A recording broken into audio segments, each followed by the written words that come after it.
AEO का जमाना खत्म हो रहा है और एक नया एरा शुरू हो चुका है, आंसर इंजन ऑप्टिमाइजेशन। जी हाँ, आपने सही सुना।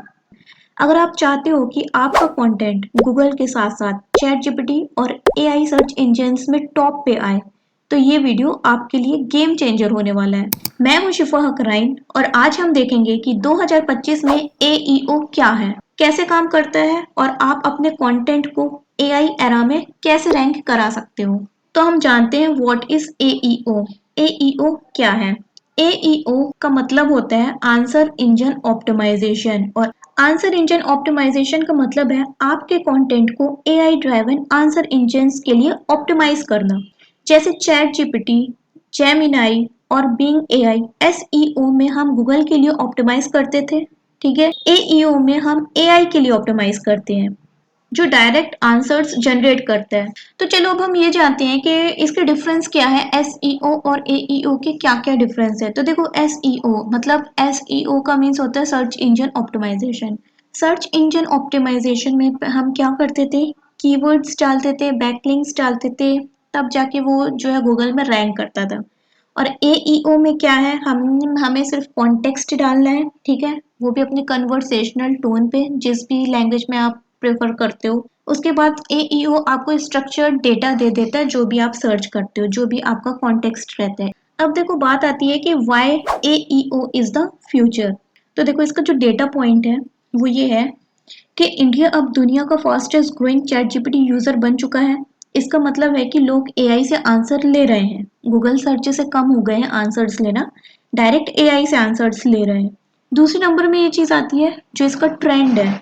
जो ट्रेंड है, 2025 में एआई सर्च अडॉप्शन 200% ग्रो हुआ है और इसका सीधा इम्पैक्ट एसईओ इंडस्ट्री पर पड़ रहा है। ब्रांड्स चाहते हैं कि उनका कंटेंट एआई आंसर्स में फीचर्स हो। अब देखो, अब सवाल ये आता है कि हम एआई आंसर्स को रैंक कैसे कराएंगे, ठीक है। How to rank in AI answers engines.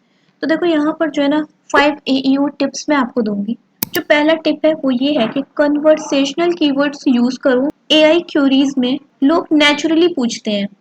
Best AI tools for students, आप अपने कंटेंट में एग्जैक्ट क्वेश्चंस और डायरेक्ट आंसर्स ऐड करो, ठीक है। नाउ जो सेकेंड टिप है वो है clear and consign answer. AI long paragraph skip करता है, bullet points, number list, short sentence use करो। जो थर्ड टिप है हमारी वो ये है कि structured data and schema, fact schema, how to schema use करो ताकि एआई इजीली समझ सके, ठीक है।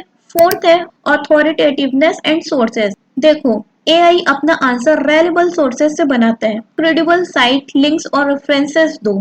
फिफ्थ टिप है और जो लास्ट टिप है वो ये है कि fresh content update. AI latest data prefer करता है, इसलिए अपना कंटेंट 3 से 4 महीने में अपडेट करो। चलो मान लो आप एक ब्लॉग लिख रहे हो, ठीक है, मैं दिखा देती हूँ। चलते हैं हम चैट जीपीटी में। मान लो आप एक ब्लॉग लिख रहे हो, best affiliate program in India 2025। अगर आप इसमें फैक्ट्स, फ्रिक्वेंटली आस्क्ड क्वेश्चंस या एग्जैक्ट पे आउट डिटेल और शॉर्ट बुलेट पॉइंट्स देते हो तो चैट जीपीटी का एल्गोरिदम डायरेक्टली आपके पॉइंट्स को पिक करेगा और अपने आंसर्स में दिखाएगा। यहाँ पर देखो मैंने क्या लिखा, best affiliate program in India 2025।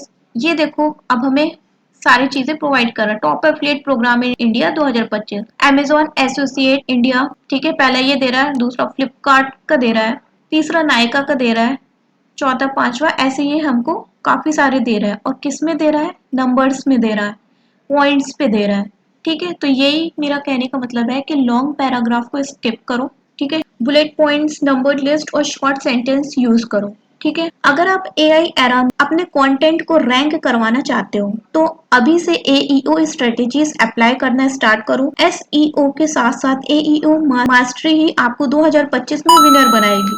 अगर वीडियो आपको पसंद आई है तो इस वीडियो को लाइक करो, अपने कंटेंट क्रिएटर दोस्तों के साथ शेयर करो और कमेंट में लिखो क्या आप ऑलरेडी एईओ फॉलो कर रहे हो या आज से स्टार्ट करोगे। तो मिलते हैं अपनी नेक्स्ट वीडियो के साथ, तब तक के लिए अल्लाह हाफिज।